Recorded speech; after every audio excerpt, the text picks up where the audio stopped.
Hello everyone, Daniel here from the Next Issue Podcast. On today's video, I'll be doing a review of Solo Leveling Episode 1. I'm used to it. This is a new anime that comes from a novel that was also serialized into a digital comic, and now it's distributed by Yen Press in North America.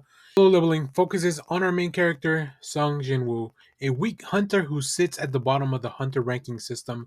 Hunters are tasked with eliminating enemies at locations called gates and are classified as S, A, B, C, D, and E rank based on their skills and abilities. Jinwoo, lacking seemingly any abilities at all, is even below the E rank hunters and is considered the weakest hunter in the world. Uh, I quite enjoyed this anime. I was waiting for this one for sure. I picked up the first volume of the digital comic and I kind of looked a little bit through it. I didn't want to get too much into it because I wanted to be surprised by the anime. So let's kind of go into the things that I thought about the anime. Overall, like I said, I enjoyed it. It has great world building, very efficient. There's this really cool opening scene that establishes not only the world building but the level of animation that you can expect from this anime. It really brings you all the way from, like, what are these S tier ranked hunters, and then what are the other ones kind of look like, who are some of the main characters we'll probably revisit, who are the leaders, what kind of powers do they have.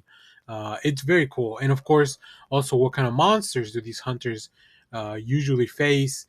It's really interesting that because they are magic based creatures, like, human weapons don't really hurt them. So it is established in the world that there are people that are born with these innate abilities to become hunters, and then via their training and work or whatever, they have, they're kind of brought into the level. So it's a really interesting distribution system. Like I said, there's a lot of very cool world building from this. I will say my one, it's not really a criticism, it's more of a complaint as a fan. I think this would have benefited from a 2 episode debut because there's so much that they could have established in a couple of episodes. Just seeing how efficient episode 1 did it, I think it leaves us off with a really big cliffhanger, which I'm sure that was the intent.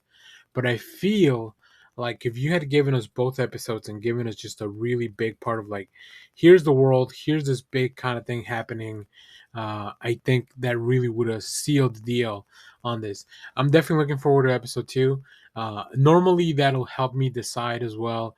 3 episodes in, I usually decide, is this something that I want to continue watching weekly on the sub or wait for the dub.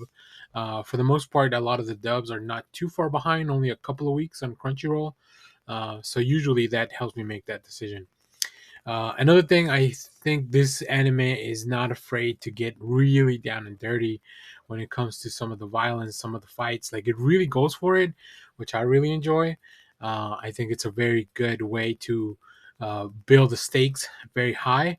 Our main protagonist is a really interesting character so far. Very much at the center of, the normal tropes that we're used to. A weakling, somebody that's kind of being underestimated. But of course, his dedication to it's what really kind of keeps him going. But man, with this, with the ranks, like, I don't know what is going to be the thing that really kind of kickstarts his adventure. Like I said, we were kind of left off in a big cliffhanger in this first episode.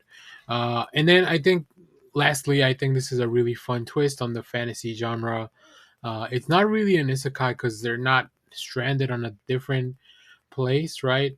But it is definitely a fantasy story, which it's cool. I like the I like the idea that it's kind of like these two worlds that are kind of, having openings come together between them.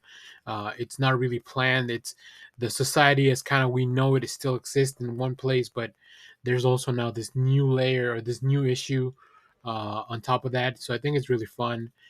There's been some really interesting monsters. So yeah, we're getting some really cool fantasy stuff this season, with Delicious and Dungeon premiering this week as well.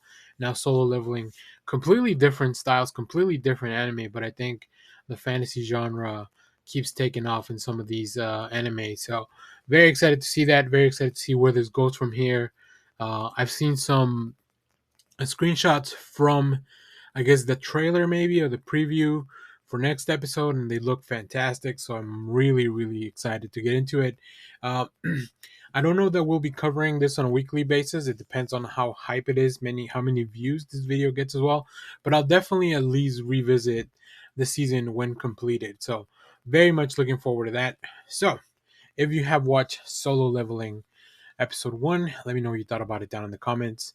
As always, thank you for watching, everyone. Remember to share, like, subscribe, hit the bell so you know when we go live. That is most Saturdays, 10 a.m. Central Standard Time. Stay tuned. We have more comic reviews, trailer reactions, TV recaps, movie reviews, anime reviews, all that fun stuff here on the channel. Thanks for watching, everyone. Bye-bye.